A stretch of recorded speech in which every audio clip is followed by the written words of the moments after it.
Das ist nicht cool. Das sind Meister zwei. Geralt, tu, was du tun musst. Bring es zu Ende. Ja, ich muss den töten, sonst wird er wieder. Er hat genug gelitten. Genau. Das Monster ist erschlagen! Der Kampf ist vorbei! Hurra den Siegern!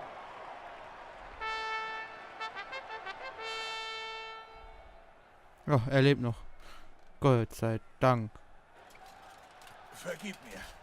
Ich bin nicht mehr so flink wie früher. Du hast tapfer gekämpft. Danke für deine Hilfe.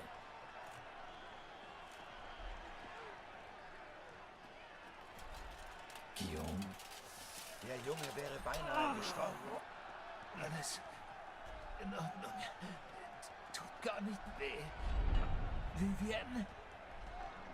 Lächle wie ein Held und sei still. Das Sprechen tut dir offensichtlich weh. Sie kommt.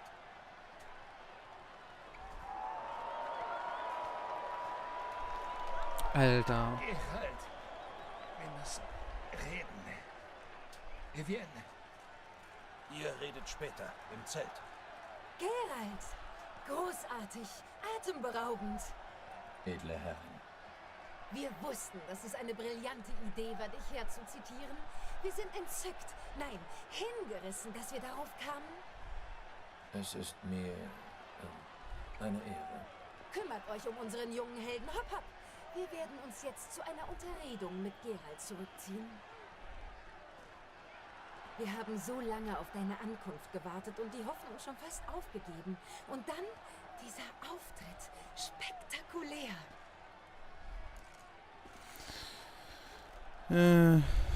Ja, das sage ich Edle noch. Herren, Glumare sind gefährliche Kreaturen, auch für Ritter in voller Rüstung. Unfug.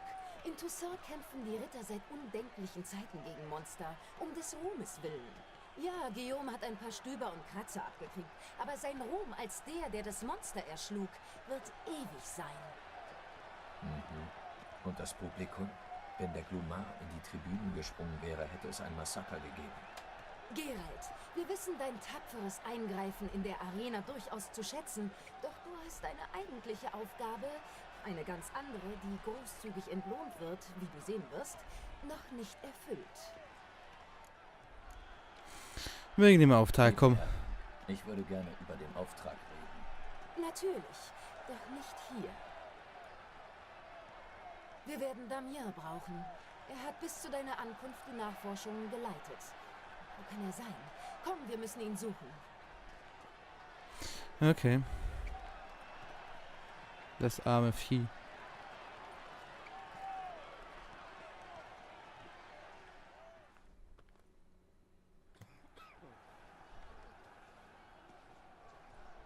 Sag, bist du allein gekommen oder hat Viscount Julian dich begleitet?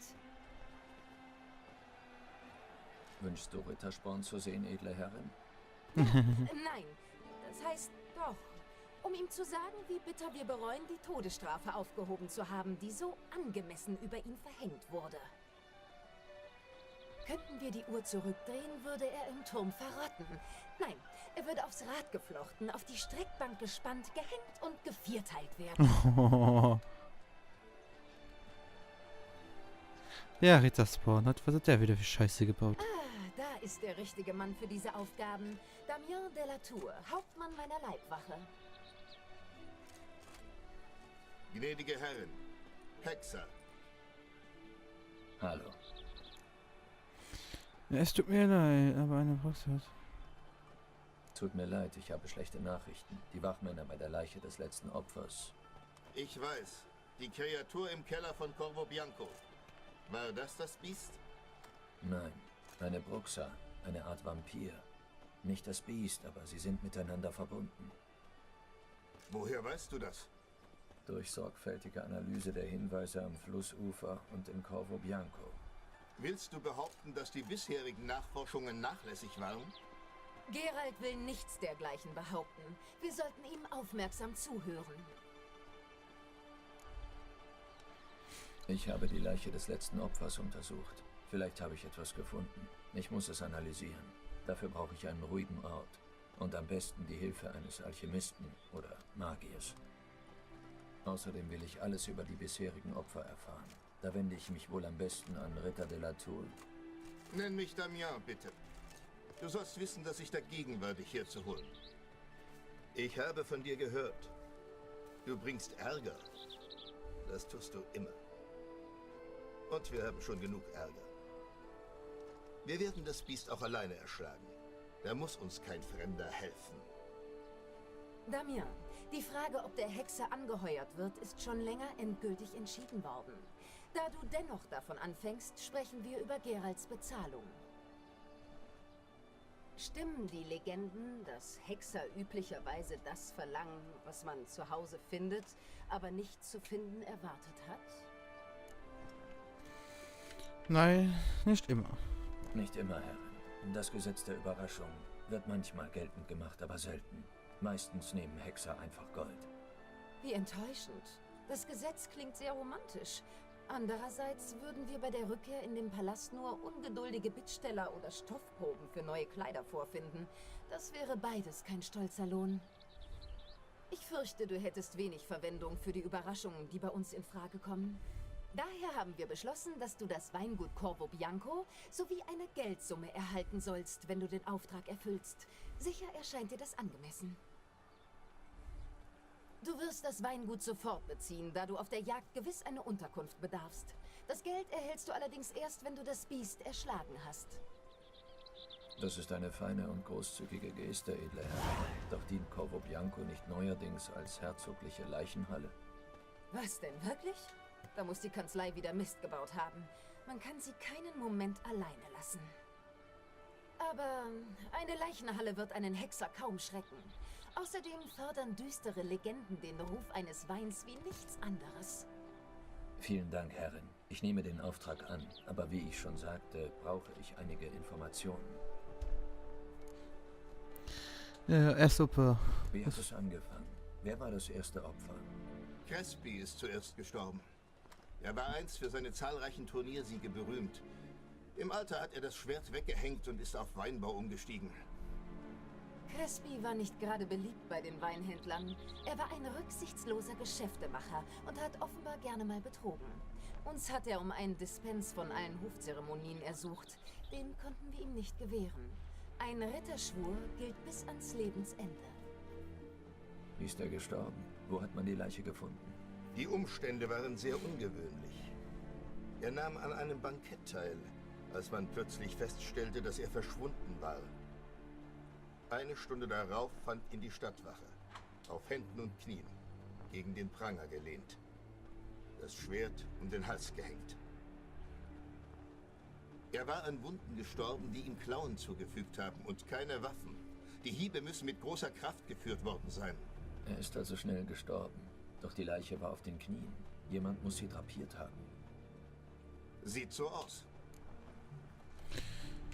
Das zweite Opfer, erzähl mal. Was wisst ihr darüber? Es gibt Ecken in dieser Stadt, in die sich nachts niemand wagen würde, der bei Verstand ist. An einem solchen Ort wurde die Leiche von Ramon du Lac gefunden. Nach dem ersten Mord war die Stadt in Angst. Die Einwohner waren vorsichtig und blieben in sicheren Gegenden. Daher erhielten wir die Nachricht über das zweite Opfer von einer Bande besorgter Taschendiebe. Kriminelle fürchten das Biest? Aufschlussreich. Es konnte bestimmt ausgeschlossen werden, dass diese Banditen Ramon umgebracht haben? Hältst du mich für einen Stümper? Ramon du Lac wurde von Klauen getötet, nicht von Händen. Die Wunde war tief und sauber. Seine Leiche wurde in der Gosse gefunden. In Nachthemd und Schlafmütze. Den Kopf auf einem Kissen und das Schwert durch einen Bettwärmer ersetzt. Ramon du Lac, der vor einem Dutzend Jahren der Berater unseres Vaters und Herzogs war. Jemand hat sich große Mühe gegeben, ihn lächerlich zu machen. Vielleicht war Rache das Motiv. Das ist möglich. Du Lac hat zwielichtige Geschäfte in der Unterwelt gemacht. Aber es wurden niemals konkrete Beweise gegen ihn vorgelegt. Die Okay. ersten beiden Opfer waren also Ritter, die ihre besten Jahre hinter sich hatten. Das kann man auch vom dritten Opfer behaupten.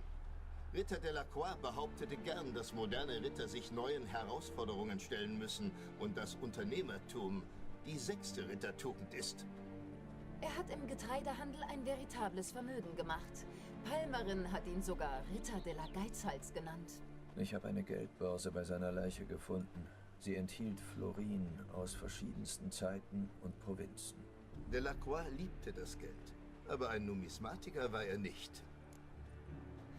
Die Opfer hatten ja viele Gemeinsamkeiten. Es gab viele Ähnlichkeiten zwischen den Opfern.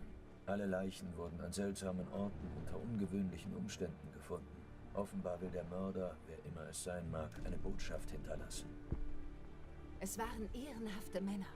Wir sind bestürzt über die Respektlosigkeit, mit der sie behandelt wurden. Verflucht, das waren Ritter von Toussaint. Vielleicht ist das der Punkt. Nach deinem Bericht war keiner von ihnen ein Tugendbolzen. Schon mal daran gedacht, dass es dem Biest darum gehen könnte? Alle Ermordeten waren Ritter, die den 5 Tugenden die Treue geschworen hatten. Und selbst wenn... Welchen Tugenden genau schwören die Ritter Toussaints Treue? Ehre, Weisheit, Großzügigkeit, Tapferkeit und Mitgefühl. Aha. Die Bestie will... Die 5 Tugenden. Warum sind sie euren Rittern so wichtig? Seltsame Frage. Vergib mir, Herrin. Ich bin ein Fremder, der versucht, die hiesigen Bräuche zu verstehen. Wir vergeben dir. Den Legenden zufolge war es die Dame vom See, die uns die Tugenden anvertraute. Woher wir sie wirklich haben, weiß niemand. In Toussaint glauben wir, dass Männer geringer Geburt einfachen Herzens und gehorsam sein sollten. Von Rittern erwarten wir jedoch mehr. Sie sollen Soldaten und Höflinge, Herren und Diener zugleich sein.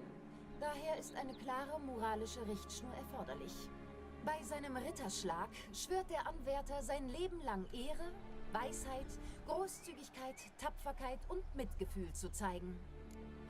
Das ist das Problem. Mir scheint, das Biest will den moralischen Verfall anprangern. Die Opfer wurden alle gedemütigt. Vielleicht wurden sie ermordet, um ihren Mangel an bestimmten Tugenden zu betonen.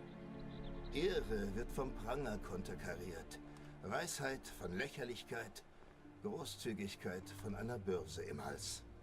Es passt, wenn auch nicht perfekt. Man kann die Theorie nicht verwerfen, wenn jeder in der Stadt davon spricht. Wenn wir recht haben, dann wird der nächste Mord eine Demonstration der mangelnden Tapferkeit des Opfers sein. Wir können auch erwarten, dass das Opfer wieder ein älterer Ritter ist. Mal überlegen. Im Augenblick halten sich alle Ritter entweder auf dem Turniergelände oder in den Palastgärten auf. Unsere jährliche Hasenjagd beginnt bald. Hast du von dem Brauch gehört? Milton hat etwas erwähnt. Er hat sich darauf gefreut, in einem Hasenkostüm herumzuhopsen. Ich weiß nicht warum. Moment. Seltsame Umstände, ein älterer Ritter, die berühmte Feigheit von Hasen. Kann es so einfach sein? Ob Milton de Peyrac-Perrin das nächste Opfer ist? Milton kannte auch Delacroix. Das hat er mir am Fluss erzählt. Damien, wie konnten wir so etwas Offensichtliches übersehen? De Peyrac-Perrin, Crespi, Delacroix und Dulac waren eine Ritterschar. Es ist Jahre her, aber... Ritterschar, was heißt das? Eine Schar. Gute Freunde, unzertrennlich. Als solche erwarben sie das Vertrauen unseres Vaters des Herzogs. Wir haben oft mitbekommen, wie er sich in heiklen Dingen an sie gewendet hat. Später trennten sich ihre Wege. Das ist wohl kein Zufall. Das Biest dürfte es ebenfalls wissen. Es ist ein Hinweis, da bin ich sicher. Gnädige Herren, wir müssen Milton finden. Sofort. Das dürfte schwierig werden. Das Gartenfest beginnt jetzt und er ist als Hase verkleidet, sitzt irgendwo im Versteck und wartet darauf, von beschwipsten Höflingen gefunden zu werden. Das Hasenversteck ist ein wohlgehütetes Geheimnis. Wir müssen das Spiel sofort abbrechen. Vor allem müssen wir die Ruhe bewahren. Damien, lass sofort die Gärten durchsuchen, aber diskret. Wir dürfen die Feierlichkeiten auf keinen Fall stören. Eine Panik würde das Biest nur einladen, noch früher zuzuschlagen. Okay. Und du, Hexer, kommst mit mir. Schließlich sind es meine Gärten und meine Ritter. Ein Mord kommt nicht in Frage, das dulde ich nicht. Nicht bei meinem Palast. Pferde! Bringt uns Pferde! Alter, die geht ja richtig gut ab, wenn die mal wütend ist.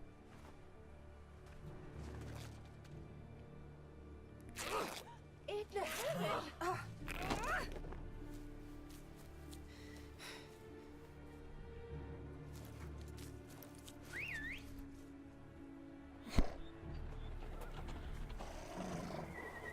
Was zum Teufel? Ich komm dir gleich hin. Edle Herrin. Gib acht, dass es nicht knittert. Vorwärts!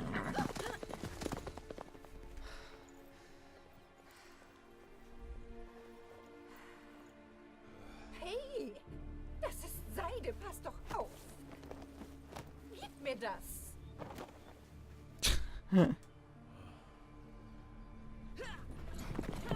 Okay, typisch, würde ich mal sagen, so für die Zeit. Also, ja, für Königin. Also, nee, untypische Königin. Oder Herzoginnen. Ja, aber okay. Ich wohne ja auch in einem Großherzogtum. Ja, in Luxemburg. Großherzogtum in Luxemburg, ja. Schneller, Die Geralt. Herrin scheint Reite im wie der Sattel Wind. wie zu Hause. Nö, nö, nö, nö, nö, nö, nö, nö, nö, nö. Mach den Weg Ja, frei. Alter. Mach den Weg frei, sage ich. Alter, das gibt's ja nicht. Scheiß Pferd. Schneller, schneller, schneller, schneller, schneller. So. Hier ist es, gleich um die Ecke. Schneller. Wir müssen zum Austragungsort des Spiels. Die Teilnehmer müssen das Horn eines Einhorns, einen goldenen Fisch und das Ei eines Phönix finden. Dann können sie schlussfolgern, wo der Haselmilton sich verbirgt. Das heißt, wir müssen diese Dinge finden. Wir haben keine Wahl. Aber es muss schnell gehen, also brechen wir die Regeln. Ich bin froh, dass unsere gnädige Herrin einen so Okay, das wird jetzt dann hier schnell gehen. Nein, lieber doch hier lang.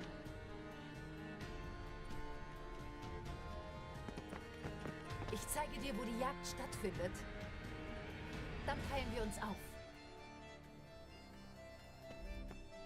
Du besorgst das Horn des Einhorns und den goldenen Fisch. Ich hole das Ei des Phönix. Das geht am schnellsten. Goldener Fisch. Wie soll ich denn das Einhorn fangen? Es ist sehr scheu, aber du gewinnst schon irgendwie sein Vertrauen. Da drüben läuft es herum. Schau. Goldener Fisch. Brauche ich eine Angel oder ein Netz? Bitte, Geralt. Es ist kein echter Fisch. Schau dort beim Wasser. Siehst du die Lichter? Die Schatzsucher versuchen von Booten aus den Fisch zu fangen. Du musst einfach reinspringen und ihn finden. Okay. Das wird... Der goldene Fisch und das Horn enthalten Hinweise auf Miltons Versteck. Wenn du beides hast, komm zu mir. Ich bin bei den anderen Eierjägern. Alles klar? Dann an die Arbeit. Okay. Dann mal ganz schnell runter hier, oder? Ganz schnell. Fiorano von 1290. Ich kann ihn nur wärmstens. Nein, halt deine Fresse. Ich muss hier Eier. Nee, ein Einhorn fangen. Und einen goldenen Fisch fangen.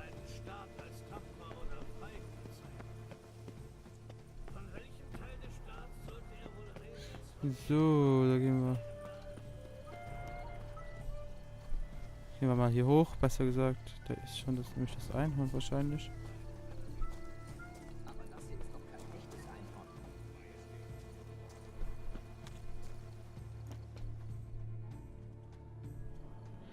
Einhorn. Okay. Vielleicht geht es mit einem Apfel oder Süßigkeiten. Wir wären nicht in dieser Bredouille, wenn du noch Jungfrau wärst, liebe Schwester. Willst du wirklich schon wieder damit anfangen? Jetzt und hier? Psst, sonst kriegt die Bestie Angst. Wir probieren es mit den Süßigkeiten. Hallo Leute, ich muss euch leider den Spaß verderben. Wer ist das?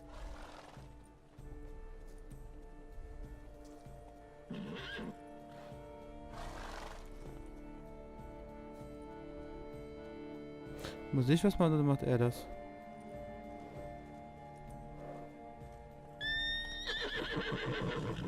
Das wäre natürlich Slice gewesen, ne? Alter, Geralt.